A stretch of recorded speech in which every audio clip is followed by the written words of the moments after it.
Esta es la tarde en el continente americano. Cuando anochece en Europa y amanece en Asia, así cae la tarde en el continente americano y transcurre la noche y el amanecer en el resto del mundo. La tarde. Hola, bienvenidos a la tarde de NTN 24, el canal de las Américas. Soy Idania Chirinos. Como siempre, un gusto y un compromiso acompañarles. Mi oficina siguió documentando casos de posibles ejecuciones extrajudiciales cometidas por miembros de las Fuerzas de Acción Especiales de la Policía Nacional, conocidas como FAES, en algunos barrios del país. Tan solo en el pasado mes de julio, la organización no gubernamental Monitor de Víctimas identificó 57 nuevos casos de presuntas ejecuciones cometidas por miembros de FAES en Caracas. Nuevo revés para el régimen de Nicolás Maduro.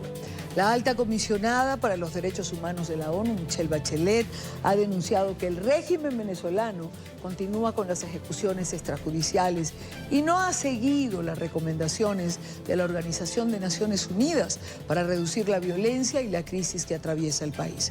Bachelet presentó hoy en Ginebra una actualización oral del informe entregado en julio pasado sobre la situación de los derechos humanos en Venezuela y rechazó que el madurismo no haya disuelto la Fuerza de Acciones Especiales de la Policía Nacional, señalada de torturas y abusos contra la población. Mi oficina no ha recibido información sobre medidas para implementar la recomendación del informe sobre la disolución de las FAES y prevenir la posible comisión de ejecuciones extrajudiciales. Por el contrario, las FAES han recibido apoyo al más alto nivel del gobierno. Mi oficina documentó casos de tortura y malos tratos tanto físicos como psicológicos de personas arbitrariamente privadas de su libertad, en particular militares. Bachelet además explicó que pese a que su oficina en Ginebra ha recibido información general suministrada por la Fiscalía de Venezuela que indica que entre agosto de 2017 y mayo de 2019, 104 miembros de las fuerzas de seguridad fueron condenados por violaciones de derechos humanos. Todavía no cuenta con datos sobre los tipos de violación, a qué institución pertenecían los responsables y el perfil de las víctimas. Es por ello que mantengo mi compromiso de seguir cooperando con las autoridades para lograr cambios sustanciales y poner fin a violaciones de derechos humanos documentadas en mi informe. La fiscal general de Venezuela en el exilio, Luisa Ortega Díaz, se pronunció sobre este informe actualizado sobre la situación de Venezuela. En su cuenta de Twitter escribía: la actualización del informe de la alta comisionada Michelle Bachelet retrata perfectamente el carácter criminal y represor de la tiranía madurista. Gran trabajo el de ella y su equipo. La Corte Internacional ya está en deuda con la comunidad internacional por el caso venezolano. En Caracas también hay reacciones a este nuevo reporte. Organizaciones convocaron a una concentración hoy en la sede de la ONU bajo el lema Venezuela exige derechos humanos a Bachelet. Le piden a la alta comisionada que tome acciones frente a las denuncias hechas en la actualización del informe que se presentó en Ginebra. Este, a su vez, es un informe de Oliver Fernández en Caracas. El nuevo informe de la doctora Michelle Bachelet muestra a un régimen desinteresado en cumplir con las recomendaciones. Los derechos ciudadanos siguen confiscados. No hay Estado de Derecho. Porque el principio que rige no es la Constitución venezolana. Porque el principio que rige es la dominación de una sociedad que hoy lo que quiere es ser libre y que quiere vivir en democracia. Hoy el régimen de Maduro, sin lugar a dudas, no es demócrata. Hoy el régimen de Maduro muestra su naturaleza totalitaria. Hoy ha sido para ratificar la gravedad de la situación en materia de derechos humanos y la sociedad venezolana tiene que convertirse en contralora social del nivel de cumplimiento de esos acuerdos. Frente a la sede de la ONU en Caracas exigieron la creación de una comisión que investigue y establezca responsabilidades. Y este tipo de resultados serán muy importantes para el examen preliminar que se está realizando ahora ante la Corte Penal Internacional. Si el gobierno realmente tiene voluntad política para tratar el tema de los derechos humanos y quiere demostrar al mundo cuál es la situación, debe también aceptar la integración de una comisión de investigación que pueda aclarar de manera diáfana cuál es la situación de violación de derechos humanos en Venezuela. Las recomendaciones de la alta comisionada de la ONU quedaron en letra muerta. Hoy los sueldos son una burla y la desnutrición infantil se incrementó. Es decir, lo que ella habló allí no es ni siquiera a los niños que tienen hambre y necesidad de socorro ahorita, sino a los que se les retardó el crecimiento mientras aquí se discutía si hay una emergencia humanitaria o no. Eliminar a las fuerzas especiales de la policía denominada FAES es otro de los objetivos y recomendaciones de la ONU al régimen de Maduro, pero tampoco se cumplió. Las FAES son un órgano de ejecución y un órgano además de represión política. Y razón por la cual no las van a eliminar. De eso el mundo hoy vea que la pelea que damos los venezolanos es una pelea compleja. Y es una pelea compleja ante un régimen que hoy tiene múltiples maneras de hacernos daños, de buscar o dominarnos o aniquilarnos. Encontrar justicia no es tarea fácil. Hasta ahora no hay capacidad de respuesta. Pero esto no debe desmotivarnos ni desmovilizarnos, sino por el contrario, que cada ciudadano, cada venezolano intensifique su labor de documentación, de denuncia y difusión de estas graves violaciones para que consigamos justicia y reparación social. Michelle Bachelet habla de un supuesto avance en materia penitenciaria, mientras que para los diputados lo que hay es maquillaje y burla. ¿Qué avance puede haber cuando hoy asesinan gente dentro de las penitenciarías? Y ni siquiera se sabe, son desaparecidos. En efecto, hoy hay maquillaje y como lo vio ella misma en su visita, que maquillan, son perfectos para pintar una pared, pero la profundidad hoy es que Venezuela no tiene justicia. Los distintos sectores de la sociedad civil en Venezuela se están reorganizando y no se descarta una nueva ola de protestas en los próximos días. En la información que manejamos desde Caracas, continúen con más de la tarde de NTN 24. Cuando son las 5 y 8 minutos, hora Costa Este, revisamos otros temas que hacen parte de la agenda informativa del día. Es noticia el expresidente de Uruguay, José Mujica, quien reveló cuál sería, en su opinión, la elección perfecta para Argentina en los próximos comicios del 27 de octubre. Aunque el exmandatario elogió al candidato kirchnerista Alberto Fernández, consideró que, en sus palabras, el país necesita un mago y no un político para superar la grave crisis en la que está inmerso. Afirmó que para enfrentar los grandes desafíos, la mejor opción sería, abro comillas, el mago Mandrake, en referencia al personaje de los cómics.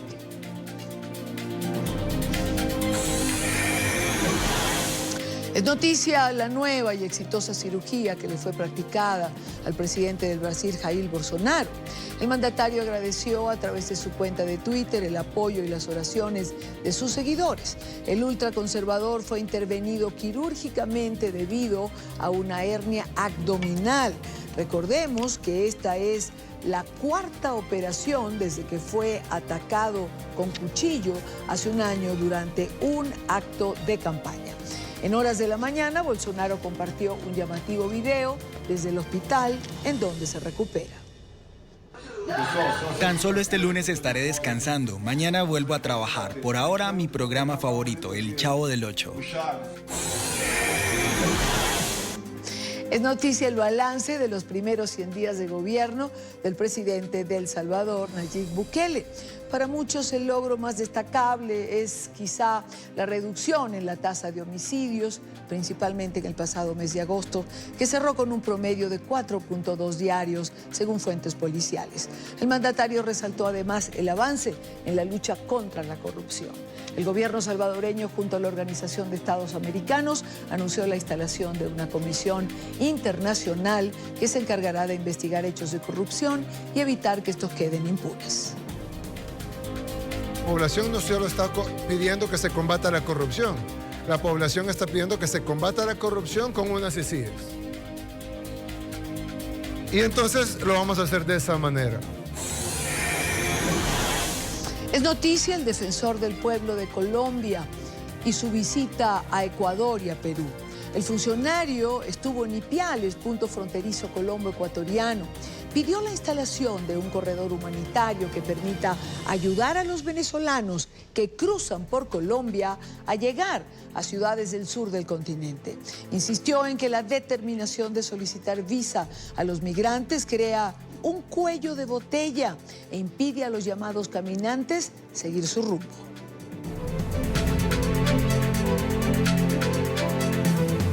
Y a esta hora, 4:11, hora Colombia, nos acompaña el defensor del pueblo de Colombia, Carlos Negret. Defensor, muy buena tarde, gracias por estos minutos.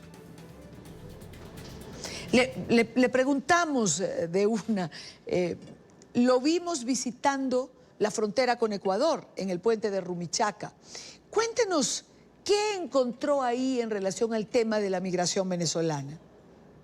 Primero, las caras angustiantes de mamás, papás, de niños, casi 1000, que tenemos que pedirle al gobierno un corredor humanitario inmediato para que puedan pasar estas 1000 personas que lo único que quieren es reunificación familiar en Ecuador, Perú, Argentina y Santiago.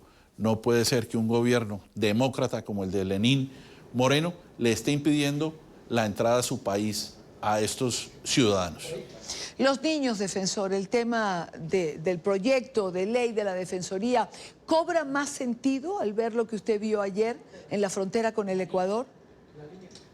Por supuesto, los niños de padres venezolanos que han nacido en Colombia tendrán la protección. Estamos esperando la firma del señor presidente para que sea una garantía efectiva, es que los niños nacidos en Colombia de padres venezolanos tengan los mismos derechos. En primera instancia serán 25.000 niños que se van a ver favorecidos. Sabemos también que usted le ha enviado una carta a la alta comisionada de la ONU para los Derechos Humanos, a Michelle Bachelet. ¿Qué le ha pedido usted en ella? A la alta comisionada Michelle Bachelet le pedimos que incida en el gobierno de Perú y Ecuador de no sacar, de no expedir más normas en contra de la migración venezolana, que es la migración más grande que se está viviendo en este momento en el mundo. No lo quiero despedir sin entrar en Colombia, defensor. Colombia vive una campaña electoral de cara a las elecciones regionales del próximo 27 de octubre. La Defensoría ha hecho una alerta de riesgo electoral ante el asesinato de candidatos. ¿Qué es lo que más le preocupa? ¿Por qué están atentando contra candidatos en el aquí y el ahora de esta Colombia que se supone que está en un proceso de un posconflicto? Primero tenemos que hacer una campaña desde aquí, desde los medios, para que los ciudadanos que están en campaña, los candidatos, no estigmaticemos y menos polaricemos la situación política en nuestros municipios y en nuestros departamentos. ¿Qué está pasando en el norte del Cauca, zona compleja en Colombia, por estos días? En el norte del Cauca está sufriendo las inclemencias de dos negocios irregulares, como son el narcotráfico y la extracción de la minería ilegal, razón por la cual hay varios grupos al margen de la ley, que están tratando de tener control territorial, y por esa razón han venido ocurriendo los asesinatos de las guardias indígenas, así como las amenazas y los asesinatos a los candidatos a corporaciones públicas y alcaldías y gobernación. Gracias por estos minutos a Carlos Negret, defensor del pueblo de Colombia. Muchas gracias a todos ustedes y que tengan una muy buena tarde. Igual para usted, defensor. Son las 4:15 en Quito, en Ecuador, también en Bogotá, en Colombia.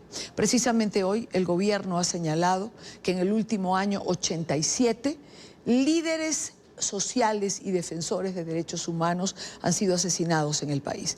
El informe también revela que en un mes 6 candidatos en Colombia han muerto de forma violenta en varias regiones, mientras que 38 han sido amenazados. El último informe de la Consejería Presidencial para los Derechos Humanos reporta que en 66 municipios del país se han registrado homicidios de líderes sociales y defensores de derechos humanos, contabilizando el último año. Tenemos a partir del 7 de agosto un número de 87 líderes sociales y defensores de derechos humanos asesinados. El 87% corresponde a hombres y el 13% a mujeres. Desde 2016 van 308 asesinatos de líderes sociales. Y finalmente, grupos armados organizados, como consecuencia de las dinámicas de algunos municipios en donde se presentan algunos de los dos factores, son 135 muerte. La reducción es del 33% según el gobierno nacional. 6 candidatos han sido asesinados en este calendario electoral y 38 han sido amenazados. El gobierno anunció un incremento del presupuesto de la Unidad Nacional de Protección. Hemos pasado de 600.000 millones de pesos en el marco del presupuesto que se tenía el año pasado a un presupuesto de 1 billón de pesos. De acuerdo con el gobierno nacional, las regiones con más riesgos para los candidatos en estas elecciones son el Bajo Cauca de Antioquia y Córdoba, Nariño, Chocó, Cauca y la región del Catatumbo. A esta hora nos acompaña Jairo Libreros, nuestro analista permanente en NTN24, que los días lunes está con nosotros. Jairo, bienvenido, buena tarde. Y Dania, muy buenas tardes. ¿Qué está pasando con los candidatos? Hay una alerta de la Defensoría del Pueblo que pide prácticamente levantar esta alerta a nivel nacional y no en municipios particulares. ¿Qué es lo que estamos viendo que es muy difícil no asociarlo con el video que vimos hace unos días atrás, con la amenaza o la proclama de vuelta a las armas de los reincidentes de la FARC? Y Dania, lamentablemente estamos regresando al pasado, una frase que se ha repetido muchas veces, pero que tiene consecuencias que ya empezamos a sentir, no solamente en términos de las 6 personas que perdieron la vida o que mataron, como lo señalaba el informe, los 38 amenazados, sino de manera particular una situación crítica que es un cóctel explosivo. De un lado, como lo dijo el defensor, hay que tener en cuenta que las rentas ilegales, el narcotráfico, la extracción minera sigue siendo causante de la violencia generalizada y una violencia específica en tema electoral. En segundo término, hay un asunto muy delicado.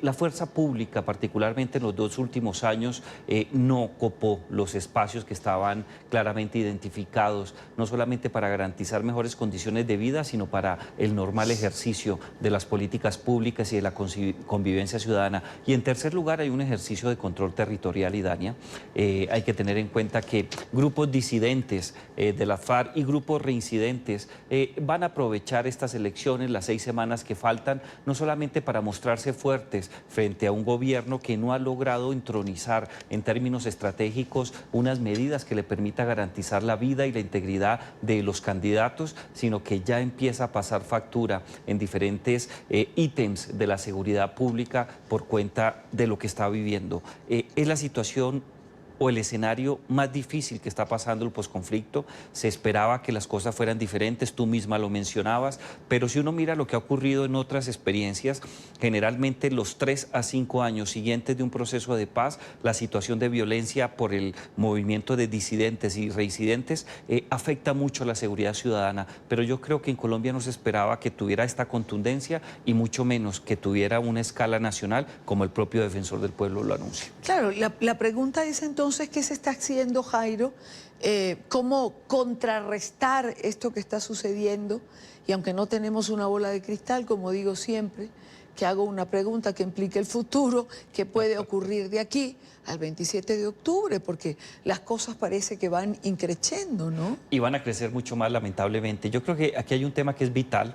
Hay que garantizar que el tema de la polarización, pero de manera especial, la implementación del proceso de paz no haga parte de la discusión política. Hay algunos sectores del país, especialmente quienes están afincados a la derecha del espectro político, que consideran que todo lo que está ocurriendo obedece única y exclusivamente al proceso de paz. No hay evidencias que permitan justificar eso y mucho menos traerlo a colación. Pero también hay sectores que están ubicados más a la izquierda del espectro político que están haciendo campaña política con el proceso de paz. Creo que es necesario suspender este tipo de discusiones públicas que lo único que hacen de manera especial es crispar mucho más un ambiente muy delicado. Y en segundo lugar, creo que las autoridades, especialmente la administración de Iván Duque, no ha logrado encontrar una línea clara y precisa que permita formular estrategias, no solamente de protección, porque es que la protección única y exclusivamente es la última instancia de política pública, es ponerle un blindaje por completo a los candidatos, y no existe gobierno en el mundo que haya sido exitoso en ello, y mucho menos que tenga la capacidad fiscal para eso. Aquí se trata de un tema de seguridad pública mucho más preventivo, de mejor control territorial y de manera particular garantizar que quienes están alzándose en armas por segunda ocasión o que quieren mantenerse en el mundo criminal estén ante los tribunales y ante los jueces penales para que se surta, garantizando el debido proceso, las instancias judiciales. En eso también estamos fallando. Fíjate, Dania, estuve revisando este fin de semana las notas de lo que tú y yo hemos vivido en los últimos 10 años en el país y generalmente lo que uno encuentra son los mismos lugares comunes, las mismas situaciones críticas y los mismos anuncios. Si no garantizamos la seguridad pública, es imposible tener un mejor desempeño en materia electoral y mejores condiciones de seguridad. No sé qué está pasando al interior de la fuerza pública, no sé cómo se está comportando el liderazgo civil, pero no se nota, no se siente y no funciona. Si la fuerza pública, los alcaldes, los gobernadores y la presidencia de la República no encuentran un mecanismo que nos permita superar esto, no solamente vamos a vivir situaciones más críticas de aquí al 27 de octubre, se va a mantener durante muchos años más. Claro, pero ¿por qué falla la seguridad pública? Es decir, ya que tú señales que estuviste revisando las notas, lo que hemos hablado y pasado a lo largo de estos años, vamos a ubicarnos entonces en esto que siempre recuerdo, porque lo hemos conversado. ¿Presupuesto bajó para las fuerzas que integran la seguridad pública? ¿Qué pasa con la inteligencia? ¿Por qué no hay articulación? Esto no es también producto del posconflicto que restó recursos a estas áreas que ahora presentan falla? Pregunto, no lo sé. Es una muy buena pregunta. Fíjate, Dania, en temas de seguridad pública no ha disminuido los presupuestos. Es más, si uno mira comparativamente lo que ha sido el gasto de los diferentes fondos, más de 1.122 fondos de seguridad local que tiene cada uno de los municipios, los fondos departamentales y el dinero que se destina solo para seguridad pública, que atiende la capacidad que tienen los alcaldes y los gobernadores y especialmente la policía, las cifras se mantienen en el tiempo. En segundo lugar, creo que el tema de inteligencia sí se ha visto un poco afectado, pero no el de la policía, el de las fuerzas militares. Pero el número de soldados alzados en armas o de ejércitos irregulares está completamente disminuido. Lo que yo creo que ha faltado de manera especial es voluntad política para garantizar la seguridad. Voluntad política que se nota al final de una administración de 4 años de gobiernos territoriales y por falta de direccionamiento estratégico.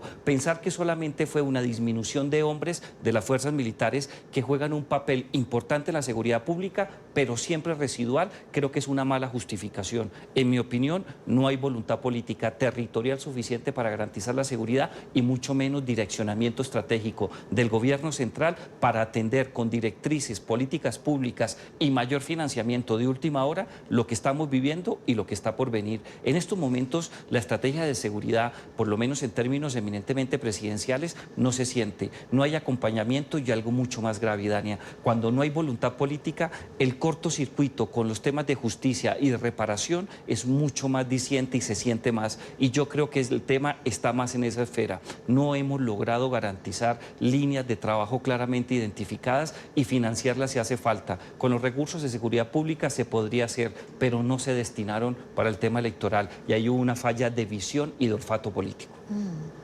El presidente Duque tiene que producir algún tipo de movimiento sísmico dentro de estas áreas que estás mencionando para obtener más y mejores resultados. Sin lugar a dudas, y Dania, yo creo que esa es la pregunta y verdaderamente la dirección de lo que estamos discutiendo. Yo creo que es necesario en estos momentos no solamente garantizar mejores líneas de estrategia de política pública de implementación inmediata, aquí reforzando y se requiere hacer mayores apropiaciones fiscales para que la Unidad Nacional de Protección, que es la última instancia, funcione de mejor manera. Claro que se requieren, pero el tema va por otro lado. Se requiere una mayor intervención en el terreno, un liderazgo político mucho más fuerte. Yo en diferentes programas contigo y Dani hemos hablado de los problemas que tiene el sector civil del Ministerio de Defensa. Creo que es mucho más notorio, no se siente esa conducción y creo que el presidente Iván Duque muy seguramente va a tener que hacer una maniobra fuerte, cíclica, sísmica, para garantizar que las personas que conocen estos temas y que tienen liderazgo político y están dispuestos a gastarlo, porque los liderazgos se gastan. Cuando yo tengo buena popularidad, debo gastarlo, tomen riendas y garanticen que las cosas marchen. Si no se produce esa maniobra política, esto va a ser peor, Ida. Jairo, cambiemos de tema y vayamos a lo que ha sido el tema del día hoy, no solo en Colombia, tiene difusión internacional el reportaje presentado por la revista Semana en Colombia, que habla y trae documentos que prueban una vinculación entre el régimen de Nicolás Maduro y los grupos del ELN y la reincidencia de la FARC. A ver, cosa que se sabía y de la que se ha hablado y hemos hablado nosotros muchísimas veces, pero digamos que pone la revista Semana sobre el tapete. Con una cifra que a mí particularmente, de todo el reportaje que lo he leído con detenimiento, me impacta, que es ese aproximado de hombres que estarían en Venezuela entre estos dos grupos, que harían unos 2.000 guerrilleros. Es una cifra muy alta, es una cifra preocupante. Como tú lo decías en diferentes oportunidades, hemos analizado el tema y muy seguramente lo que traen estos informes que revela la revista Semana genera mucha preocupación en términos generales, pero de los datos difíciles que yo veo son los 2.000 hombres. Eso demostraría no solamente que la dictadura de Miraflores, además de ser permisiva como lo fue en el pasado, o por lo menos hasta antes de la firma del acuerdo de paz del Teatro Colón el 1 de diciembre del año 2016, ya no solamente está con ellos, ahora los promueve, los protege y les brinda asistencia logística y garantías de seguridad. Cuando eso ocurre, Naciones Unidas, pero también la literatura y los fallos de los altos tribunales, llámalo tú, la Corte Interamericana de Derechos Humanos, el Tribunal de Estrasburgo, los tribunales ad hoc que se han presentado para solucionar los conflictos armados, solamente tienen un nombre para ello. Eso se llama promover el terrorismo y está no solamente prohibido, sino castigado por parte del derecho penal internacional. Esto demostraría que los ejercicios de acompañamiento entre los grupos paramilitares venezolanos que apoyan la dictadura, los comandos, pero especialmente los grupos disidentes y los grupos reincidentes, tienen un papel relevante en el organigrama administrativo, político y de ejercicio de la fuerza en el caso venezolano, pero con una finalidad: afectar la estabilidad de dos países y garantizar que las operaciones terroristas triunfen en beneficio de la dictadura de Maduro, para afectar completamente la relación y quizás tener la oportunidad, moviendo banderas nacionalistas, de mantenerse en el poder. La situación, en mi opinión, es muy delicada, creo que puede ser catastrófica, y si a eso le sumamos el potencial militar que todavía reposa en Venezuela, la situación es muy preocupante. Hace pocos días entrevistaron a otro caballero experto en seguridad, un internacionalista, y decía que la situación es tan preocupante que muy seguramente los tomadores de decisiones de seguridad y defensa nacional en Colombia no deberían dormir. Esa pregunta tenemos que trasladarla al Ministerio de Defensa y a la Casa de Nariño, a ver si están haciendo algo. Bueno, te iba a preguntar justo qué amenaza real significa todo esto para la seguridad de Colombia, cuando tú ves, por ejemplo, que hay blancos identificados de lugares estratégicos para Colombia, no solo militares, civiles, y que habría estrategia o habría una planificación que implicaría en algún momento un tipo de acción.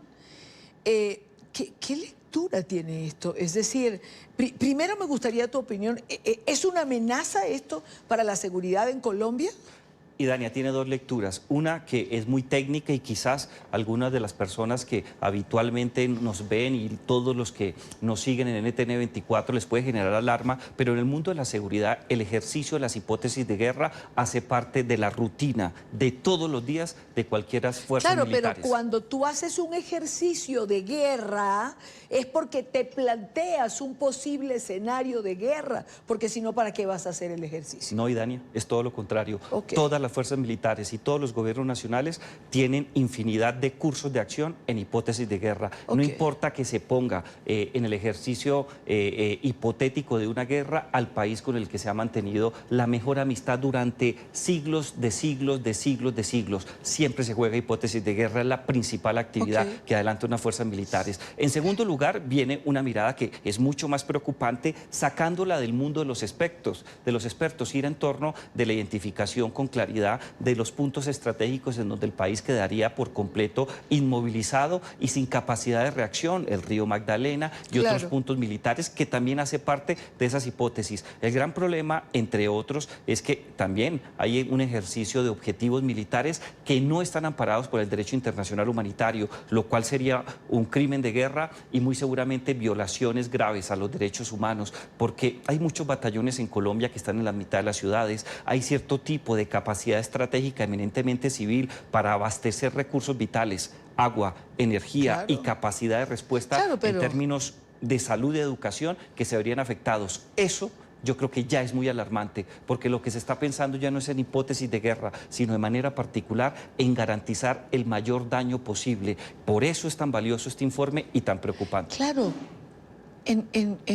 o sea, se buscaría hacer el mayor daño posible, pero vuelvo, y quizás no me expresé de la mejor manera con anterioridad, porque si los gobiernos hacen ejercicios de guerra, si las instituciones como la Fuerza Armada hace ejercicios de guerra, porque tiene que estar en su cotidianidad y en su planteamiento, el problema es que del otro lado no hay un gobierno democrático que garantice que la Fuerza Armada está haciendo un ejercicio dentro de lo que es natural y normal, sino un régimen aliado con grupos criminales que lo que buscan, porque lo decretaron desde Venezuela, es hacer daño a Colombia y volver a la lucha armada. Totalmente de acuerdo, mejor explicado es imposible, Dania. Tenemos al frente una dictadura. En Miraflores no están precisamente lo más graneado de la democracia en América Latina, están personas que saben muy bien que son perseguidas judicialmente, que tienen problemas de narcotráfico, de violación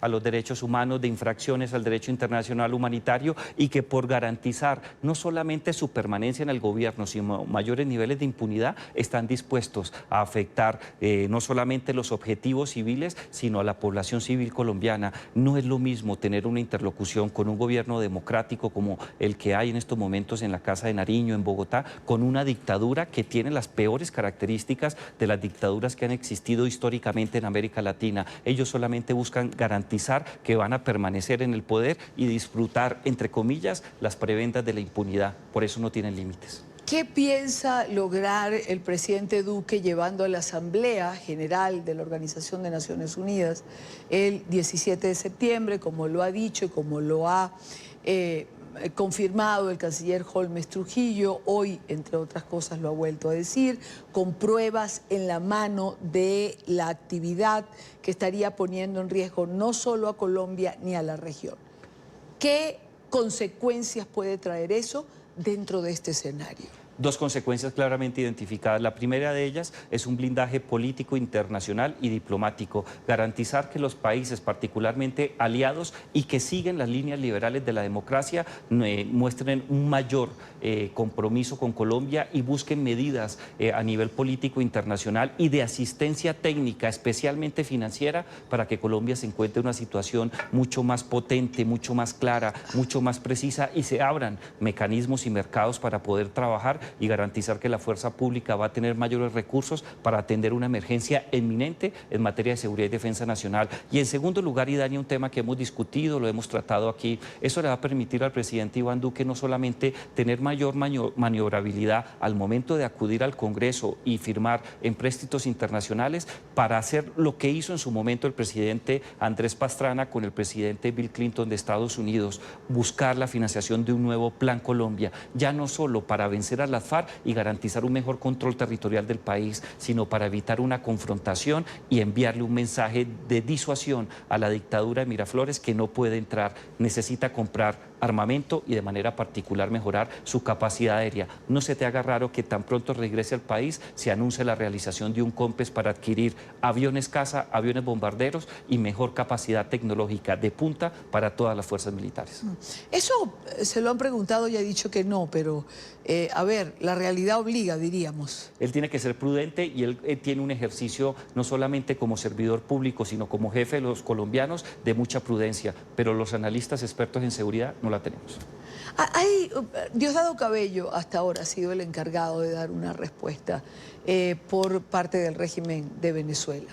es el presidente de la cuestionada constituyente madurista, ha negado, por supuesto, los señalamientos que vinculan al régimen venezolano con grupos ilegales colombianos, ha dicho que esto es una manipulación, que es un burdo informe, se ha burlado de los nombres códigos que aparecen allí. Hay un fragmento de lo que decía Diosdado Cabello. Vamos a escucharlo y cerramos con un comentario tuyo. Quiere la revista Semana, quiere el narcogobierno colombiano, que este sea el expediente que va a llevar el señor Duque allá a las Naciones Unidas, para que sus amos del norte sancionen a Venezuela y lo incluyan como país patrocinante del terrorismo. Es un ataque contra nuestro país. Es un ataque contra Venezuela. A ver. No es un ataque. Uno no encuentra, uno quiere conservar la compostura, ¿no? Claro. En Venezuela hay una frase muy coloquial que se le dice a la gente que con descaro produce una declaración de este tipo. Le dicen caretabla. Caretabla. Caretabla, sí. Y Dania, hay que tener en cuenta que esto simple y llanamente hace parte de un libreto muy bien preparado, seguramente no solamente formulado, sino de manera particular acompañado por parte de la inteligencia cubana. Si uno ve lo que ha ocurrido desde la década de los 60 del siglo pasado hasta los 90, donde la situación de Fidel Castro, cuando era el hombre fuerte en Cuba, tenía este tipo de salidas. No, y Dania, el tema para ellos sí es preocupante, no es un tema simple y llanamente de afectación al país, de afectación a la dictadura, de incapacidad de respuesta y de manera particular son capaces, así como prendieron el fuego para acabar no solamente las condiciones de vida de los venezolanos, sino para perseguirlos, también creo que son capaces de prender el fuego entre Colombia y Venezuela, cuya consecuencia es insospechada. Jairo Libreros, analista permanente en NTN24. Gracias, Jairo, como siempre, por comenzar la semana con nosotros. Siempre. Últimamente nos copa lo que pasa en Colombia y no damos una mirada por la región, pero es que creo que lo que pasa en la región o lo que va a pasar en Colombia pasa también en la región, pasa también por lo que está pasando en estos momentos. Colombia. Lo de Colombia y Venezuela, especialmente Colombia, es la fuente noticiosa regional. Así es. Hagamos una pausa, la primera en el programa. Recuerden seguir nuestras cuentas en Twitter, se las dejo en pantalla, siempre con información en tiempo real en mi cuenta personal. Leo sus comentarios. Al volver, la amenaza del talibán a los Estados Unidos. Y hoy en la tarde, a las 6 de la tarde, hora Venezuela, hora costa este de los Estados Unidos, vamos a estar conversando con el presidente interino de Venezuela, Juan Guaidó. Hablamos, por supuesto, del informe de la revista Semana, de la presencia del ejército de ocupación formado por estos grupos criminales.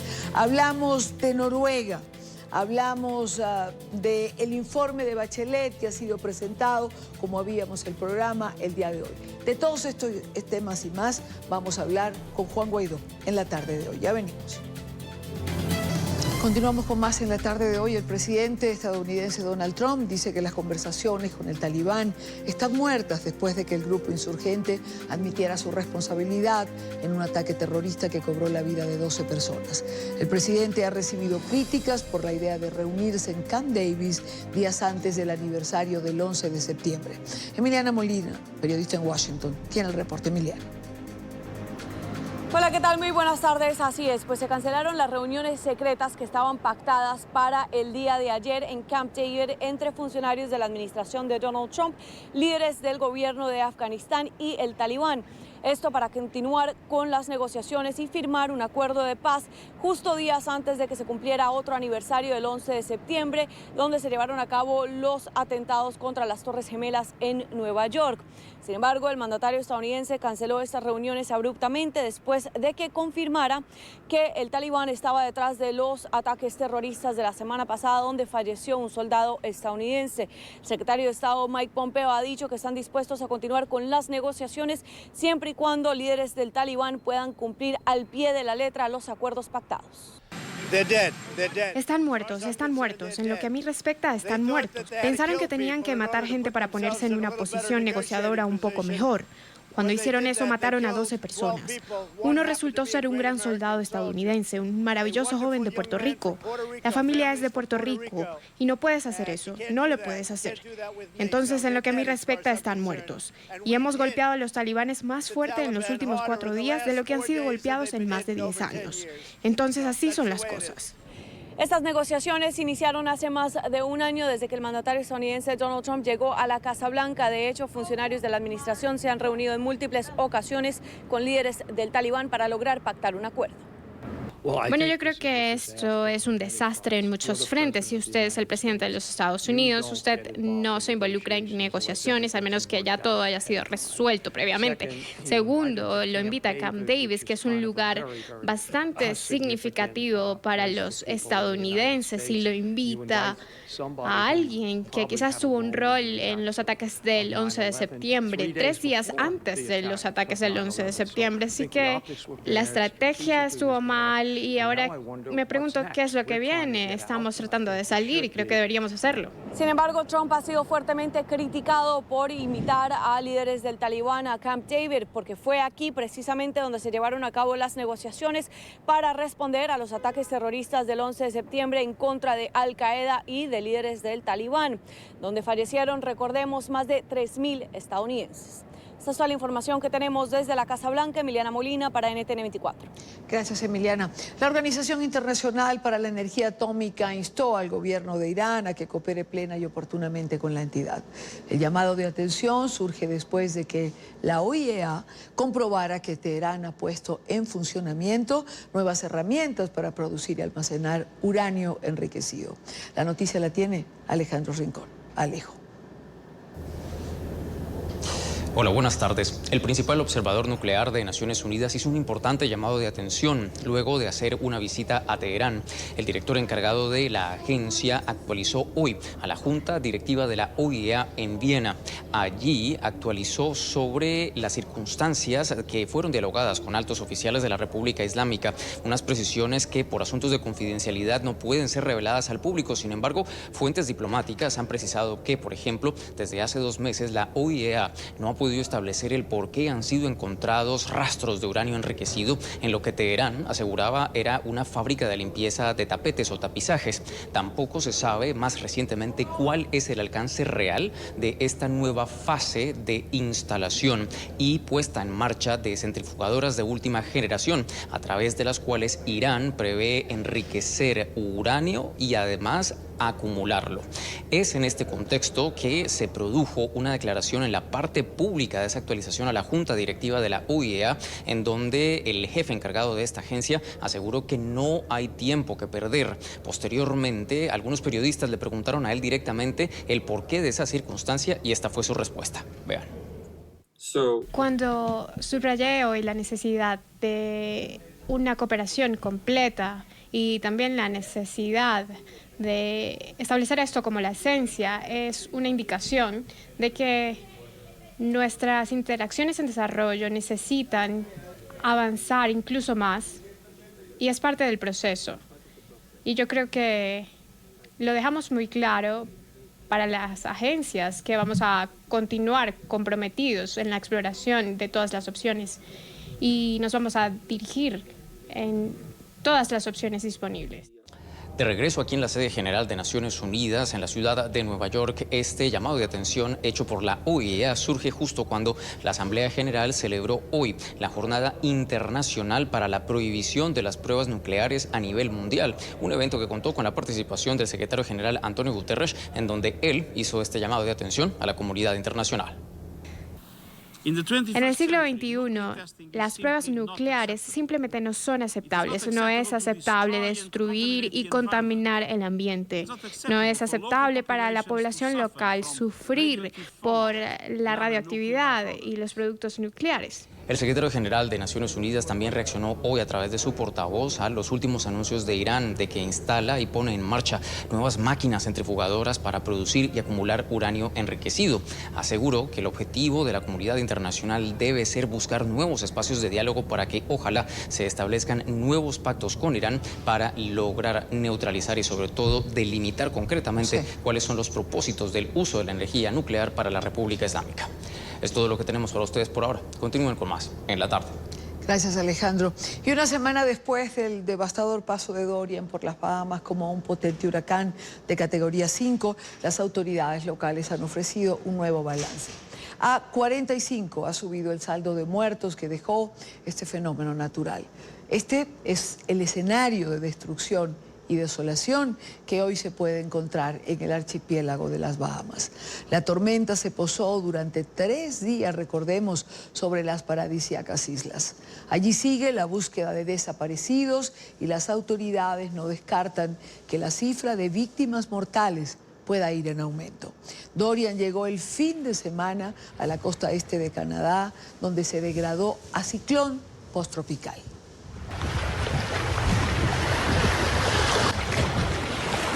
Y esto trajo como consecuencia miles de afectados que han sido evacuados de las zonas que devastó este ciclón. En Marsh Harbor, en la isla Gran Ábaco, el 90% de la infraestructura local resultó dañada o destruida. Las familias que vivían allí tienen la esperanza de algún día poder regresar a sus hogares. El éxodo en Bahamas no tiene freno tras el paso de Dorian. Sonny debió abandonar el que ha sido su hogar durante años, junto a su esposa e hijos. El avión lo llevará hacia Estados Unidos, pero la esperanza de regresar se queda con él. Después de la emergencia entre llanto y conmoción, los refugiados sin techo recuerdan cómo fue el momento en el que lo perdieron todo. El huracán comenzó con una ráfaga. Para ese momento, todo el mundo estaba adentro cubriéndose. Los fuertes vientos golpeaban y escuchabas como si un tren se acercara, como trenes de carga pesados. Estás de pie, sientes que te sacuden, vienen sobre ti y arrancan todo. Algunos no lograron sobrevivir. Muchos lamentan la muerte de sus seres queridos y el amargo sabor que les deja el no haberlos podido salvar de la tragedia. Cuando llegó el agua estaba en la iglesia. 7 personas estaban allí y mis 2 sobrinas murieron. Mis 2 sobrinas, las hijas de mi hermana. Una de 17 y una de 8. Murieron, se fueron y luché, pero no pude salvarlas. Por ahora las autoridades bahameñas siguen sacando cadáveres de los escombros y reconocen que es probable que la cifra oficial de muertos aumente notablemente. Por otra parte, la Guardia Costera estadounidense adelanta labores de búsqueda en la costa de Georgia.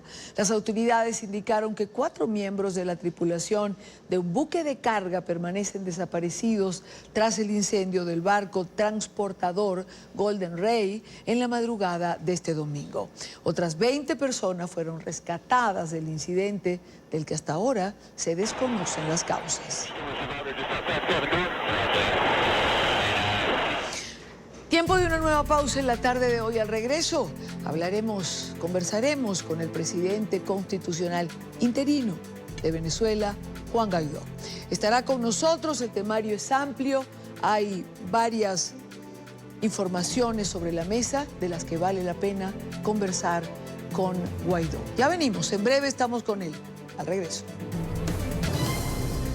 Son las 5:02 en Colombia y son las 6:02 de la tarde en Venezuela y en la costa este de los Estados Unidos. Hemos hablado en el programa de hoy sobre el informe Bachelet, hemos colocado varias de sus frases y actualizado lo que decía hoy en Ginebra en relación a Venezuela. Hemos hablado del reportaje que presenta la revista Semana, donde aporta pruebas de los vínculos que existirían entre los grupos reincidentes de la FARC y del ELN, ambos colombianos, con el régimen de Nicolás Maduro. Estos han sido temas, por decirlo, de primera página en nuestro programa de hoy. Para hablar de esto y de otros temas más que importan a los venezolanos, quiero saludar en esta parte del programa a Juan Guaidó, presidente interino de Venezuela, que nos acompaña en la tarde de hoy. Bienvenido, gracias por acompañarnos como siempre. Y Dani, muy buenas tardes, gracias por la invitación. Gracias a usted, presidente, por estar aquí. La revista Semana, comencemos por aquí, publica un reportaje que mostraría vínculos entre el régimen de Nicolás Maduro y grupos criminales colombianos que hacen vida en Venezuela. Hay una cifra que me llama muchísimo la atención, que es la cifra que calcula la revista Semana. 2.000 hombres entre disidencia FARC y el ELN. ¿Está usted consciente de que convive con un ejército de ocupación que además es un ejército criminal y que está instalado en Venezuela? Mira, venimos diciéndolo desde, no solamente este año, y además el régimen de Maduro lo ha visibilizado así. Hace menos de 8 semanas hicieron un encuentro de lo que ellos denominaron Foro de Sao Paulo, que la verdad no fue tal, ni siquiera tuvieron el nivel de invitación que ellos esperaban, y el mismo Maduro visibilizaba, decía su vínculo con los disidentes de la FARC, con esta agrupación narcoterrorista que anuncia ser reincidente de nuevo en armas, en tráfico de drogas, y hablaba abiertamente que eran bienvenidos y hablaba una serie de características. Lo hemos venido denunciando desde el principio de año, que el tiempo hoy en Venezuela que se mantenga usurpando funciones este régimen también serviría para que los grupos irregulares se afianzaran dentro de Venezuela, y Maduro de manera directa e indirecta los estaría financiando, porque no solamente es que les facilita territorio, sino también permiten que extraigan, por ejemplo, oro y piedras preciosas del sur de Venezuela, donde han financiado parte de su operación, por ejemplo, en conjunto con el ELN. Presidente, ¿cómo es posible que la Fuerza Armada venezolana permita la presencia de estos grupos irregulares? ¿Cómo es posible que los generales de la Fuerza Armada no se inmuten siquiera con la presencia de aproximadamente 2.000 hombres de un ejército criminal? ¿Le preocupa a usted la cifra en particular? Mire, la gran preocupación que tenemos hoy en Venezuela precisamente tiene que ver no solamente con la emergencia humanitaria compleja, con la crisis económica, social, política que generó la dictadura de Maduro. Este tiempo ha servido de usurpación de funciones para que estos grupos se afiancen en territorio nacional y sean amparados por el régimen de Nicolás Maduro. Y sí, lo que sí puedo decir, Idania, es que el 80-85% de la Fuerza Armada está absolutamente en contra de esta situación, que básicamente es entregar soberanía venezolana en este momento, cosa que hemos defendido, cosa que hemos protegido por parte no solamente de mi persona, sino del Parlamento Nacional. Es preocupante no solamente para Venezuela en este momento, sino para la región, porque esto da pie además para que utilicen territorio venezolano para financiar actividades ilícitas, también para lavar el dinero proveniente del narcotráfico, incluso la venta de armas, y estamos luchando. De hecho, el martes pasado declaramos a estas agrupaciones, ELN, disidentes de la FARC, Hezbollah, que también tiene presencia en Venezuela, como agrupaciones terroristas, y deben ser catalogadas así por el mundo. ¿Es una prueba más de que el régimen de Venezuela se ha convertido en una amenaza para la región? Sin duda, es la ratificación de las denuncias que hemos venido haciendo, y de nuevo, el régimen de Maduro incluye, o mejor dicho, caen en un gran error al hace menos, insisto, de 8 semanas, visibilizar la presencia, como lo ha visto el mundo, los han tenido aquí en Venezuela. Debemos decir que también están utilizándolo para protegerlos, de que ese video tenemos claras presunciones donde fue grabado en Venezuela, en territorio venezolano, y aquí la preocupación en Venezuela es doble.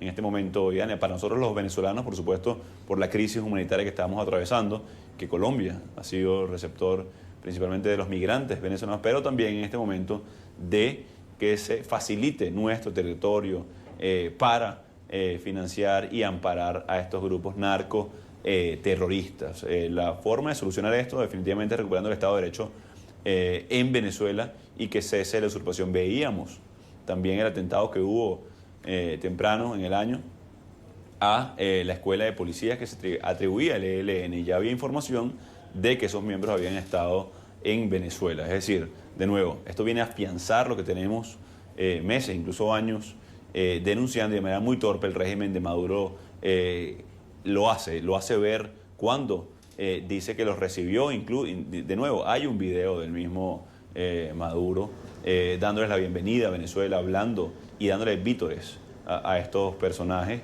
que hoy están solicitados por la justicia.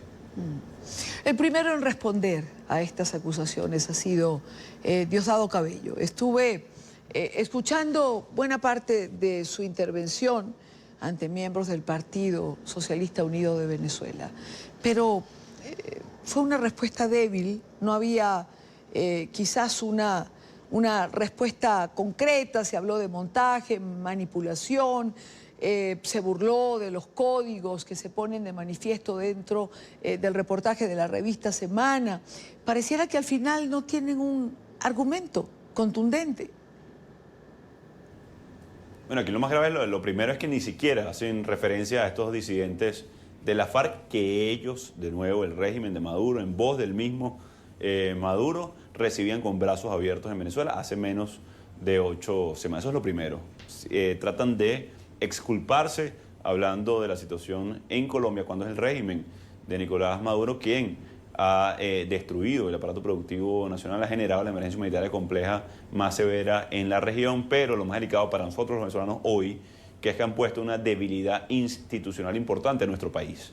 Y se aprovechan estos grupos irregulares para venir a Venezuela a, digamos, escapar de la justicia porque están amparados por la dictadura. Es muy delicado, insisto, la situación de lo que está sucediendo en Venezuela, producto de la emergencia humanitaria compleja, el debilitamiento de las instituciones, producto de la dictadura y la corrupción que ha generado el régimen de Maduro. Y tenemos que englobar esto. Ya no solamente es un tema venezolano, como lo hemos venido advirtiendo desde hace meses, que nos ha golpeado duro, sí, pero que nos hemos mantenido, hemos avanzado, hemos construido mayoría, lo hemos denunciado en el mundo. Hoy nos reconocen países del continente para enfrentar esta crisis, pero también la emergencia humanitaria compleja, que la forma que podamos atender esto en conjunto es recuperando la democracia en la región. Si un país, lo decía el Libertador, si un país de la región estaba inestable, toda la región lo iba a estar. Y hoy lo que está sucediendo en Venezuela es muestra de esto. Le podemos decir con certeza a nuestros hermanos colombianos que estamos luchando en contra de esta dictadura, de esta emergencia humanitaria compleja, que somos mayoría, que la estamos ejerciendo en las calles de Venezuela a pesar de la persecución, a pesar de las torturas, a pesar de que nos cercenan incluso la libertad de expresión, lo más elemental. Estamos defendiendo esos valores fundamentales de democracia, de libertad, y que en este momento debe ser una causa común en toda la región, vista la amenaza que representa una dictadura de estas características. Tanto el presidente Iván Duque como su canciller Holmes Trujillo han señalado que el próximo 17 de septiembre van a llevar a Nueva York, a la Asamblea General de la Organización de Naciones Unidas, estas denuncias con pruebas para que no quede duda de la actividad de Nicolás Maduro en apoyo al terrorismo. ¿Acompaña usted estas denuncias, presidente? La estamos haciendo desde el Parlamento, desde Venezuela y ANIA, y agregar un elemento. Hoy el régimen trataba en varios de sus voceros de decir que no tiene que ver con ellos, pero nunca caracterizaron a este grupo disidente de la FARC. No hablaron del problema en sí mismo, que es la reincidencia de estos grupos irregulares en las armas, en el narcotráfico. Y yo quisiera saber cómo también va a desmentir, por ejemplo, a Hugo Carvajal, que hacía referencia muy clara a la presencia de estos grupos en Venezuela, de cómo le facilitaron espacio aéreo, de cómo le facilitaron territorio nacional. El régimen queda expuesto no solamente para los venezolanos que hoy padecen esta emergencia humanitaria compleja, que hoy somos mayoría los que estamos trabajando por el cambio, también ante el mundo y ante la región. Y por supuesto que vamos a acompañar no solamente estas denuncias, sino las acciones para recuperar soberanía nacional en Venezuela y, por supuesto, colaborar en la estabilidad de la región. Presidente Guaidó, hace unos meses atrás, cuando se intentaba ingresar la ayuda humanitaria a Venezuela, yo le pregunté a usted en el puente de Tienditas, en Colombia, por dónde iba a regresar a Venezuela después de haber sorprendido con su presencia allí, en ese punto. Usted me contestó, voy a entrar por Maiquetía como entran los presidentes. Nadie se lo creyó en ese momento y usted entró por Maiquetía. Yo le pregunto, ¿usted irá a la Asamblea de la Organización de Naciones Unidas? Mira, Idania, hoy tenemos una agenda muy intensa a nivel nacional. Como tú lo sabes, los embates de la dictadura hacen estragos en nuestra gente, en la normalidad de Venezuela, en la comida, en los alimentos. Estamos trabajando muy duro para que no se normalice una crisis sin precedentes, pero también es importante la agenda internacional de acompañamiento, de mucha presión que es necesaria hoy para enfrentar este tipo de dictaduras que amparan narcoterroristas. Así que estaremos evaluando la agenda de mi gira internacional. No hemos todavía tomado una decisión porque tenemos muchos compromisos aquí a lo interno, pero cuando tomemos la decisión, no te preocupes que te lo haremos saber de inmediato. Hoy, gracias, presidente. Hoy Michelle Bachelet ha presentado su informe de manera oral, el informe que ha hecho en relación a Venezuela.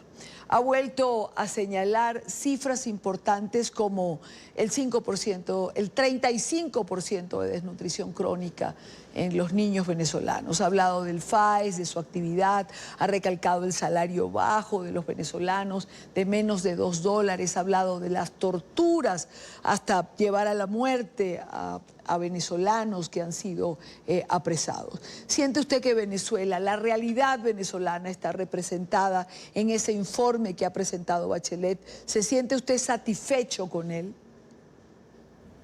Mira, hoy en la ONU se ratifica lo que fue el primer informe de la alta comisionada. Se ratifica lo que hemos denunciado durante años, que es una emergencia humanitaria compleja, torturas, persecución, que en definitiva en Venezuela había hoy una dictadura. En Venezuela había una dictadura sin subtítulos, que había una dictadura que atropella y que trata de secuestrar el poder a costa y expensas de nuestra gente, de la región, haciendo referencia a lo que venimos conversando durante el programa. A este informe, bueno, ahora hace falta las acciones, y no solamente de ONU, sino de todos los países vecinos, amigos, y por supuesto a lo interno de Venezuela, como hemos venido construyendo mayoría, como lo hemos venido ejerciendo, no solamente electoralmente como sucedió en el 2015, para ganar mayoritariamente el Parlamento, y hoy lo demuestra así, lo reconoce el mundo, pero también en las calles, también a pesar del riesgo de las torturas, de la persecución, que hace referencia ese mismo informe de Naciones Unidas, hoy queda claro para todos. Así que lo que debe acompañar de esto es las acciones, la comisión o el comité de investigación por delitos de lesa humanidad en Venezuela, y por supuesto el acompañamiento y el compás de nuestros aliados en la región, que debo también reconocerlo y agradecerlo al presidente Duque, su determinada respaldo a una causa justa, que de nuevo es la libertad, que es la democracia, pero que también se ha visto impactado Colombia por esta tragedia, Brasil, Estados Unidos, los países del Grupo de Lima, del Grupo Internacional de Contacto, y los casi 60 países que han ido sumando en este momento trágico de la región, pero que nos ha fortalecido en valores para conquistar de nuevo a Venezuela. Así que queda claro, Venezuela vive una dictadura y lo ratifica así la ONU. Ya que usted menciona coherencia entre palabras y acción, presidente, yo quiero preguntarle cómo es posible que después de lo que Michelle Bachelet ha plasmado en ese informe, de tener la situación clara de lo que en Venezuela ocurre, de ese apoyo de más de 60 países que hay con su gobierno interino, ¿cómo es posible que Venezuela esté a punto de entrar, de tener una silla en el Consejo de Seguridad de Naciones Unidas? José Miguel Vivanco en su cuenta de Twitter llamaba la atención en relación a esto. ¿Qué está haciendo usted o qué está haciendo el gobierno interino frente a esta posibilidad cierta, real? Mira, luego de visibilizar la crisis, luego del informe del Consejo de Derechos Humanos, luego de lo que está sucediendo con el amparo de narcoterroristas en el caso de disidentes de la FARC, el ELN, grupos paramilitares y guerrilleros en la frontera, sería un sinsentido para ONU un paso como este, sería desvirtuarse. Así que nosotros esperemos que eso no suceda, mucho menos en este caso, si el representante del usurpador, el dictador Nicolás Maduro, pretende hacer vida en ese espacio. Lo que debe hacer en este momento es avanzar con los procesos de comisión de investigación por delitos de lesa humanidad en Venezuela, atender la emergencia humanitaria compleja que no solamente está afectando, insisto, a Venezuela, sino a los millones, más casi 5 millones de migrantes en la región, con lo que está impactando, por supuesto, en cada uno de los países vecinos. Pero que solamente se detendrá ese flujo migratorio, solamente se detendrá ese amparazgo a grupos narcoterroristas si logramos vencer a la dictadura que hoy trata de burlarse del mundo desde Venezuela. Pero hay acciones concretas, presidente. Se trabaja con el Grupo de Lima, por ejemplo, para visibilizar, para levantar esta alerta de lo que puede pasar en la ONU y el Consejo de Seguridad. Lo estamos haciendo en conjunto, por supuesto, con los países aliados del Grupo de Lima, los 60 países que nos reconocen en este momento de cara a la Asamblea General de Naciones Unidas. No tendría de nuevo sentido, luego un informe de esa naturaleza que no tiene otra conclusión que en Venezuela hay una dictadura despiadada, donde tiene un grupo de exterminio denominado FAES, que el mismo informe pide eliminarlo, que se visibilicen las torturas, asesinados a golpes en custodia del régimen de Nicolás Maduro Moro, que acceda a ningún espacio de ONU. Es más, hoy uno debería estar reconociendo nuestro gobierno encargado como el legítimo representante en ese espacio, a pesar y a sabiendas de los mecanismos del compás de las naciones, de que hay que articular a muchos países. Realmente eso es lo que aplicaría en este momento. Hablemos de Noruega, hablemos del diálogo. Quiero hacerle una pregunta, la verdad que se la quiero hacer desde hace rato. ¿Usted no siente que cuando esta información trascendió, ocurrió una especie de punto de quiebre entre usted y los venezolanos? ¿Por qué no le dijo a los venezolanos que había decidido, por las razones que fuesen, sentarse en esa mesa y dejó que el régimen nuevamente faltara su palabra de confidencialidad y lo dijera a su manera? Bueno, varios elementos con respecto a ese proceso. Uno, nosotros no hemos sentado en ningún diálogo con un régimen que lo utiliza para ganar tiempo. Un proceso de negociación para buscar una salida, una solución de que llegue una elección presidencial realmente libre en Venezuela, como lo estamos haciendo con el Grupo de Lima, como lo estamos haciendo con el Grupo Internacional de Contacto, como lo estamos haciendo con las protestas que estamos haciendo en todo el país. Hoy, más de 17 protestas en Venezuela por reivindicaciones propias de cada sector, pero también, por ejemplo, de ONGs con respecto a la petición de la Comisión de Investigación a ONU por violación de derechos humanos en Venezuela. Para nosotros hoy enfrentar una dictadura de las características que estamos denunciando hace, por cierto, muchísimos años, ese espacio es un espacio más de presión, de articulación, tanto así que fue el régimen que salió corriendo de ese espacio porque no les daba ya ningún tipo, digamos, de beneficio para confundir a la opinión pública. Estábamos muy claros con la gente que hemos determinado desde Venezuela, que es el cese de usurpación, el gobierno de transición y elecciones libres. Tanto así que son tan torpes, por cierto, con respecto a eso, que lo ratificó el viernes quien usurpa funciones hoy, Nicolás Maduro Moro, diciendo que ellos se habían levantado. ¿Por qué? Porque la agenda es muy clara y no vamos a dialogar nada. Vamos a un proceso, en todo caso, que son ellos los que salieron corriendo, por cierto, para lograr una solución política a la crisis de Venezuela, y lo dije, por cierto, recientemente. Si no es el entorno del dictador, hay muchos en Venezuela hoy, como lo han demostrado en veces anteriores, dispuestos a dar un paso para ponerse del lado de la Constitución. No solamente dentro de la Fuerza Armada, no solamente con funcionarios hoy, sino todos los que estén dispuestos de cara a una transición. Lo que hemos determinado desde Venezuela, y Dani, es una gran estrategia para generar la mayor presión posible a una dictadura. No olvidemos esa caracterización porque lo pone en su lugar para lograr una transición a la democracia en nuestro país, entendiendo las características, las dimensiones, el rol de la Fuerza Armada, el rol y la importancia de generar estabilidad y gobernabilidad de cara a una transición, lo importante de la presión internacional, lo fundamental de la presión interna en nuestro país, que se ha mantenido. Estamos llegando de Oriente, de Venezuela, donde, por cierto, estuve casi 48 horas, de las cuales 36 estuve sin luz, sin energía eléctrica, de los cuales estuvimos nosotros trabajando en la organización, en la agitación de conciencia y en protestas propias de la ciudadanía. Vamos a cambiarle el nombre, como usted señala. No le llamemos mesa de diálogo, llamémoslo mesa de negociación. Con una dictadura, como usted dice, con una tiranía o como querramos calificar al régimen que está en Venezuela. Pero voy a insistir en la pregunta que le hice. ¿Por qué no se lo dijo usted a los venezolanos y dejó que otros lo hicieran por usted? Nosotros lo dijimos a Venezuela cuando estuvimos dispuestos a negociar. Algo que ha diferenciado Idania es que no solamente hemos hablado claro, sino hemos respetado los procesos en los cuales parecemos de forma muy seria. Hoy Venezuela vive una dictadura, persiguen a los que se acercan a nosotros. Mi jefe de despacho continúa secuestrado, el primer vicepresidente del Parlamento, cosas que se han convertido hoy en persecución, digamos, entre comillas, cotidiana, porque no se puede normalizar, insisto, esta crisis.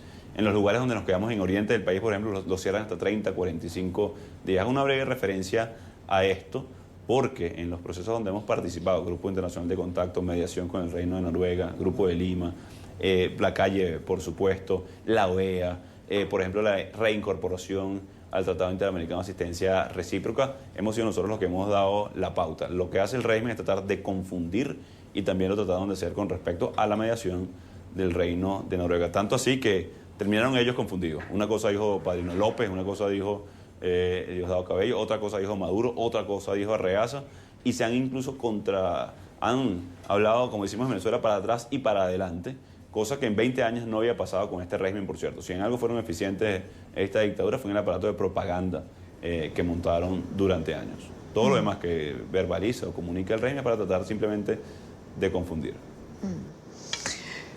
Presidente Guaidó, usted nos habla de su reciente gira al interior, la acaba de mencionar el fin de semana. Está viajando con frecuencia, sale de Caracas. Las imágenes que nos llegan por video, por fotografía, es de que hay gente en la calle, le acompañan, gente que está con usted y que atiende su llamado. ¿Por qué hay esa diferencia entre el interior y Caracas, la capital? ¿Qué pasa allí? ¿Luce más apagada? ¿Por qué no responde quizás con la misma fuerza que lo hace el interior a sus llamados? Bueno, varias cosas. Lo primero es que en Caracas hoy se registraron tres protestas. Una que tiene que ver con ONG, tiene que ver luego con los jubilados del CNE y también con profesores. Aquí estamos enfrentando un primer elemento, Idane, que es la censura, que es que no hay cobertura en el mayor de los casos de la mayoría de las acciones políticas, sociales, reivindicativas que se hacen en el país y por supuesto también en Caracas. El nivel de cerco que tienen en Caracas adicionalmente tiene que ver con el control social a través de la violencia, de los colectivos, de generar miedo en la capital de Venezuela. Y con respecto al interior, bueno, se logra un gran proceso de agitación que está sufriendo, digamos, el triple que Caracas. Recientemente, si no me equivoco, la revista The Economist sacó una revista de las 140 ciudades más amables o más vivibles a las menos. Ponían a Caracas como la número 131, entre las 10 peores. No está en el ranking Maracaibo, Tucupita, El Tigre, o incluso Valera, que pasan, o en Anzoátegui, en Puerto La Cruz. Estuve hace 2 días, que insisto, de 48 horas que estuve en Oriente, casi 36 estuve sin luz, por ende sin agua, porque no había sistema de bombeo. Es decir, la situación es muy precaria hoy en Venezuela a nivel de servicios públicos, es de casi sobrevivencia en la mayoría de los sectores, y eso se está manifestando y se va a manifestar, porque es parte también de lo que estamos haciendo en Venezuela, de que no se normalice esta crisis y por el contrario, ese 93% de venezolanos, según los estudios de opinión que quieren cambio, lo podemos manifestar en las calles a pesar de ese miedo que quiere infundir la dictadura, cuando con el FAES, por ejemplo, asesinan en los sectores populares, que es la agrupación que hace referencia el informe de la Alta Comisionada de Derechos Humanos de exterminio en sectores populares, que los colectivos armados o grupos paramilitares urbanos generen miedo cada vez que, por ejemplo, como pasó recientemente en el centro de Caracas, por falta de luz hubo protestas. Es parte de lo que hemos enfrentado de esta dictadura, pero de nuevo, es parte de la organización de vencer no solamente ese miedo, sino también proteger a los ciudadanos cuando puedan y debamos protestar para exigir una solución a la crisis que vive Venezuela. ¿Usted se sigue sintiendo respaldado por la gente, por las fuerzas políticas que conforman la oposición venezolana, por esos diferentes factores que la conforman? Absoluta y determinadamente, no solamente por las muestras de acompañamiento en las calles, pero también las muestras de respaldo político. Y lo hemos dicho claramente, lo decían los partidos este año, el régimen ha tratado dicen ellos, de ganar tiempo de cara al próximo 5 de enero, cuando se renueva la directiva de la Asamblea, y una muestra de madurez política en Venezuela. Se deja claro que aquí en Venezuela no estamos pensando en el 5 de enero, no estamos pensando en un cargo hoy en Venezuela, estamos pensando en el hoy, en el ahora, en el sufrimiento de nuestra gente, en eliminar cualquier sombra de duda en torno a la unión de todos los factores políticos en Venezuela para solventar la crisis, atender la emergencia humanitaria, que cese la usurpación, conseguir una elección realmente libre. El régimen ha tratado de, insisto, confundir, generar algún tipo de sombra de duda, y creo que se despeja con respecto al respaldo político, popular, internacional que hemos reunido en este momento, porque no solamente es los partidos políticos, no solamente es la gente en las calles de cada uno de los sectores muy populares a donde vamos y de donde somos además, pero también ese respaldo internacional que han ratificado todos los países en torno a la causa venezolana. En algún momento fuimos una unidad electoral fuerte, tan fuerte que se ganó y se logró vencer electoralmente en el 2015 contraintuitivamente, por cierto, porque era muy difícil incluso en ese momento, pero hemos trascendido hoy a una unidad de causa muy poderosa para enfrentar una dictadura sin precedentes, pero que está muy clara del rol, que no está pensando en una fecha, que no está pensando en un cargo, sino está pensando en lo necesario para fortalecernos como unidad. Presidente Guaidó, ¿qué le decimos a la gente que sigue pensando de alguna manera que la única solución es salir por la fuerza, que tenemos o necesitamos un ejército que invada Venezuela y que logre sacar a trompicones o a tiros al régimen usurpador?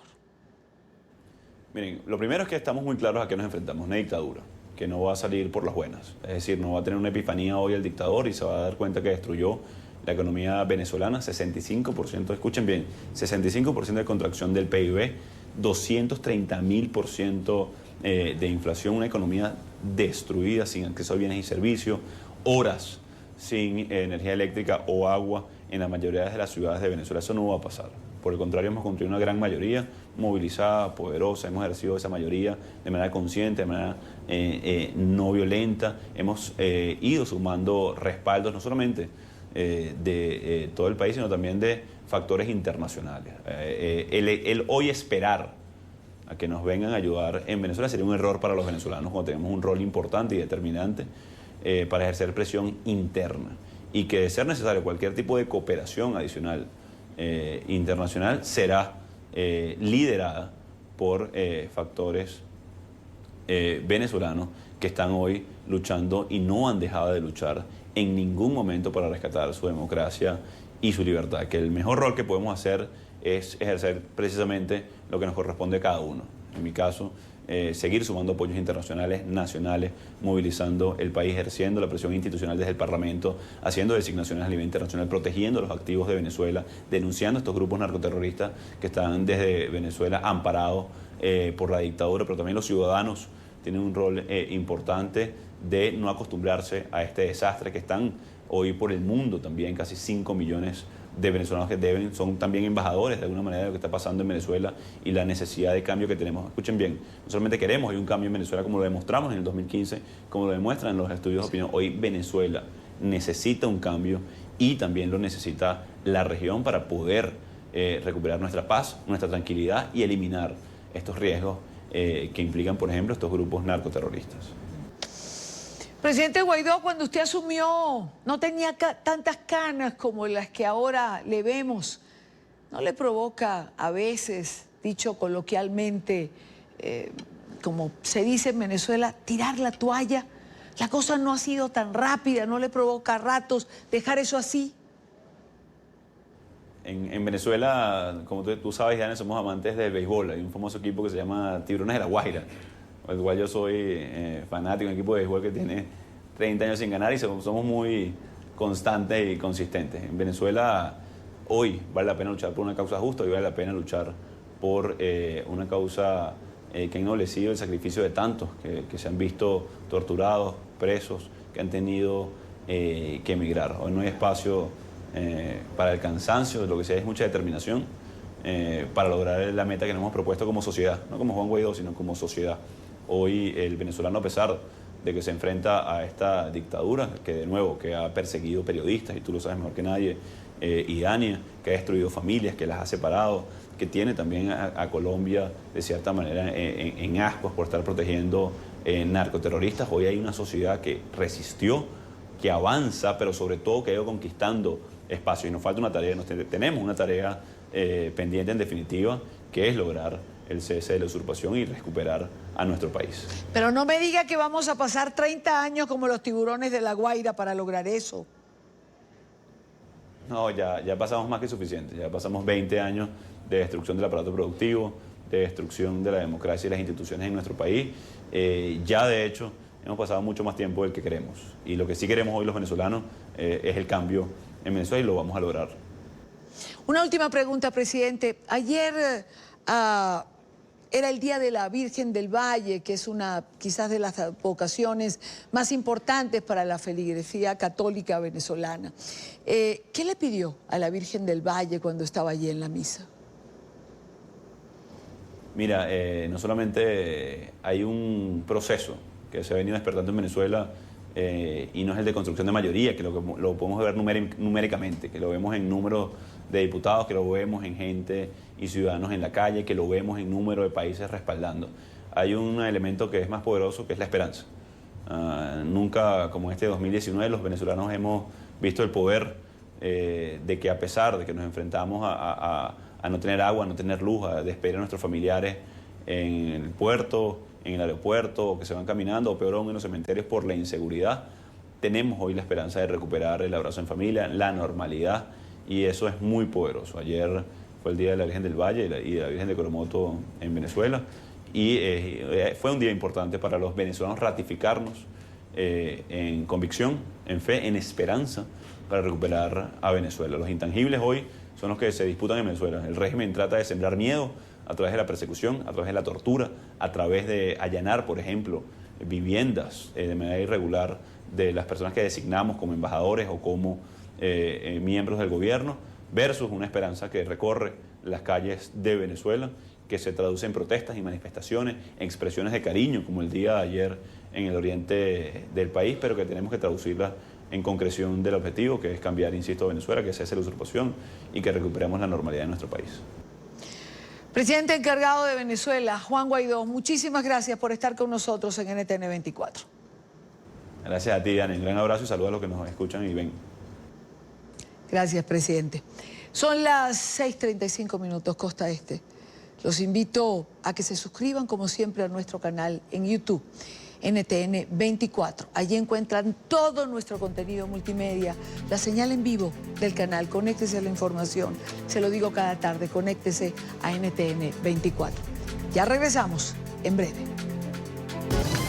Seguimos con nuestro próximo tema cuando son las 5:42 en Quito, en Ecuador. ARBO, el programa para el fortalecimiento de las artes plásticas de la Cámara de Comercio de la ciudad de Bogotá, presenta la edición número 15 de esta Feria Internacional de Arte que se llevará a cabo este año entre el 19 y el 22 de septiembre en el Centro de Convenciones de Corferia, que es el más grande de la capital colombiana y uno de los más grandes de América Latina. No sé si hay otro más grande porque cómo ha crecido este parque de exposiciones. Para hablar de esto quiero saludar a nuestra próxima invitada, María Paz Gaviria, gerente de plataformas de la Cámara de Comercio de Bogotá. María Paz, bienvenida. Muchas gracias por tenernos aquí. Precisamente estamos muy emocionados de celebrar 15 años de ARBO, Feria Internacional de Arte de Bogotá. Del 19 al 22 de septiembre la Cámara abre sus puertas a la muestra de arte más grande que se realiza en el país en cualquier momento del año, en 13.000 metros cuadrados en Corferias, con más de 3.000 obras, con más de 300 artistas, 67 galerías de 26 ciudades del mundo. Esta es una oportunidad imperdible para vivir lo mejor del arte en Bogotá. ¿Ha venido creciendo esta feria de arte, María Paz?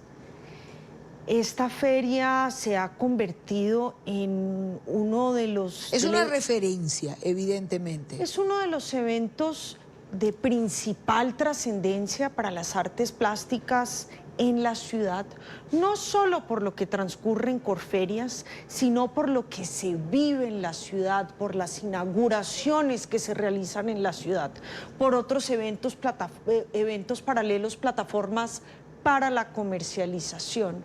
Por supuesto, porque este año además tendremos el Salón Nacional de Artistas y el Premio Luis Caballero. Y este también ha sido no solo un evento que genera democratización, que genera apertura para las artes plásticas en la ciudad, pero que también ha sido importante para posicionar a Colombia internacionalmente por la presencia de importantes galerías de Latinoamérica, de Estados Unidos, de Europa, y es un momento en el cual recibimos muchos invitados internacionales de museos, de diferentes tipos de profesionales, periodistas que empiezan a mirar a nuestro país a través del arte. Cuando hablamos de la ciudad, ¿te sientes acompañada por la ciudad cuando se abre ARBO? Y te lo pregunto Cuando uno va a Miami y la feria de arte, uno va, no sé, camina por Brickell o por cualquier parte de la ciudad y uno ve los pendones y siente que la ciudad acompaña a la feria. ¿En Bogotá te sientes acompañada? Yo creo que uno de los grandes éxitos de esta feria, una de las grandes razones por las cuales la Cámara de Comercio de Bogotá ha podido hacer una plataforma de ciudad, es justo porque hemos logrado convocar al sector artístico, porque este es un momento donde todos mostramos nuestra mejor cara, donde todos desarrollamos contenidos artísticos, donde se respira Arbo y se respira arte en Bogotá. ¿Cuánta gente trabaja para que Arbo sea posible? Bueno, esto es un momento importante para la economía de esta industria, no solamente por las personas que llevamos trabajando de manera fija desde el equipo, pero centenares de montajistas que están trabajando tanto en el recinto, pero también, por ejemplo, ayudándole a enmarcar sus obras a todos los diferentes expositores que están ahí participando. Esto es un importante evento también para la economía de la ciudad. María Paz, ¿qué hay de nuevo este año o qué te llama la atención o qué quieres promocionar particularmente? Por supuesto, Arbo, la feria completa, hay que verla, es un espectáculo que uno no se puede perder a quienes son amantes de este tipo de eventos. El arte nos refresca el espíritu, nos cambia el día, el mes, es otra cosa, pero siempre hay algo particular de lo que uno quiere hablar. En estos 15 años de Arbo, yo creo que hemos afinado los contenidos de manera muy particular. Yo creo que esa gran selección que tenemos a través de un comité internacional, ese gran cuerpo de la feria es una de las grandes fortalezas este año. Yo resaltaría también en particular esa parte de esa sección que es 21 metros cuadrados, que es para galerías menores de 6 años, que están apenas, digamos, entrando en el mercado, que nos da una mirada más fresca de lo que está pasando en Colombia, en América Latina, y quizás 2 curadurías en particular. Quisiera resaltar la parte de proyectos que va a estar dedicada al performance en un sentido expandido de la palabra, con una serie de artistas y de galerías invitadas por Aaron Caesar, un curador muy respetado que dirige una fundación en Londres que se llama la Delfina Foundation. Y también quisiera destacar la curaduría de referentes. Referentes es una sección con obras de arte histórico, con obras que marcaron pauta en lo que hoy es el arte contemporáneo. Estará curada por Chris Gruthuysen, el curador del KW Institute en Berlín. Es una figura muy prestigiosa y él recoge varias referencias de diferentes artistas del arte en Colombia.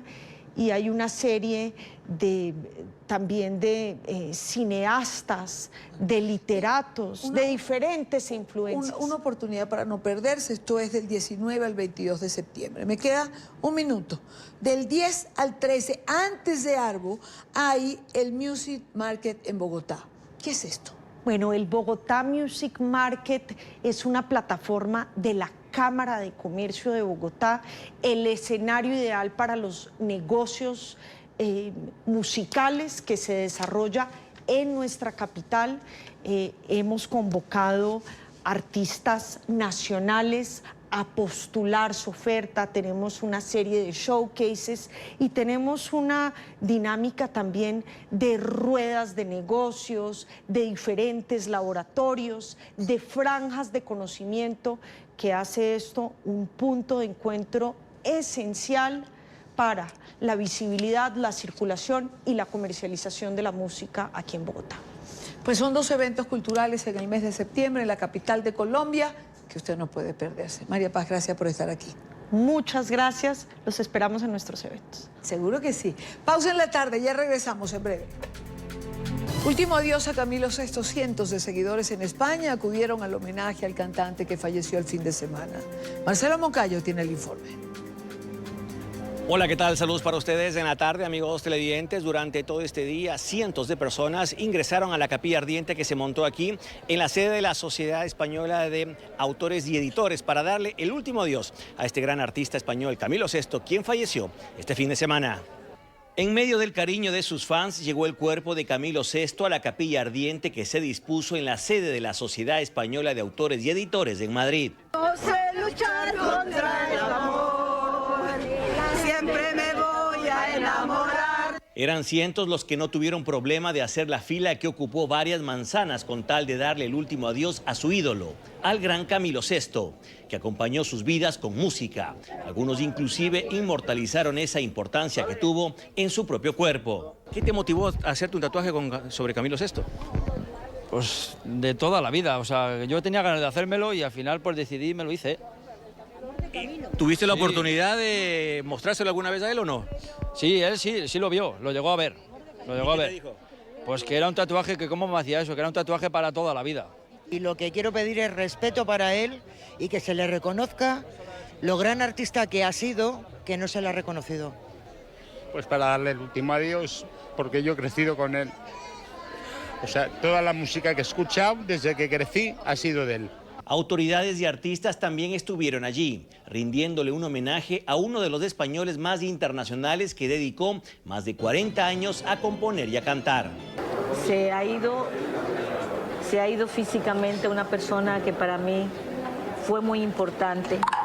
Les voy a decir que no lo veía todos los días, es más, a veces nos enfadábamos por no vernos. Nunca se olvidan las cosas vividas y la gente que nos conoce de hace mucho tiempo, que veo mucha gente por aquí, sabe que lo que vivimos fue algo muy especial. Quienes no pudieron asistir a la capilla ardiente también podrán dejar un mensaje dedicado a Camilo VI a través de la página de Facebook dispuesta por la Sociedad Española de Autores y Editores. Lo dicho, televidentes de la tarde, esta capilla ardiente se cerró a las 8 de la tarde, hora local. Luego, los restos de Camilo VI serán incinerados y finalmente serán enviados a su ciudad natal en Alcoy, en donde serán sepultados finalmente. Este es el informe para la tarde. Marcelo Moncayo, NTN 24, Madrid. Así llegamos al final. Les espero mañana a la misma hora para compartir, debatir, analizar la agenda informativa del día. Buena tarde.